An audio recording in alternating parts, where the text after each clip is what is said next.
அண்மையில் சமூக ஊடகத்தில் பரவலாக பகிரப்பட்டு வந்த இந்திய முதியவருக்கு தாதி ஒருவர் உணவு ஊட்டிய காணொளி மதம் மற்றும் நம்பிக்கையை கடந்து கருணையையும் மனிதாபிமானத்தையும் பிரதிபலிக்கின்றது.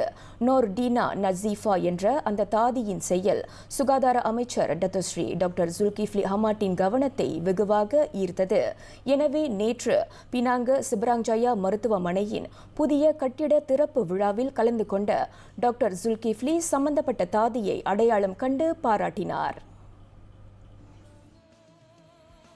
சமூக ஊடகத்தில் பரவலாக பகிரப்பட்ட அந்த காணொளி அவரை மிகவும் கவர்ந்ததாகவும் சம்பந்தப்பட்ட தாதியை நேரில் சென்று சந்திக்க தூண்டியதாகவும் டத்தோஸ்ரீ ஜுல்கிஃப்லி கூறினார். டீனாவின் அச்செயல் ஒருவரை கௌரவித்து வழங்கப்படும் விருதுக்கு நிகராகாது என்று தமது அதிகாரப்பூர்வ முகநூல் பதிவில் அவர் குறிப்பிட்டிருந்தார். மருத்துவமனையில் அனுமதிக்கப்படும் நோயாளிகளை மருந்து மாத்திரை அல்லது ஊசிகளால் மட்டுமே குணப்படுத்த முடியும் என்று இல்லாமல் அன்பு நிறைந்த சிகிச்சையின் வழியும் குணப்படுத்த முடியும் என்பதை நோர்டீனாவின் செயல் நிரூபித்திருப்பதாக டத்தோஸ்ரீ ஜுல்கிஃப்லி புகழாரம் சூட்டினார்.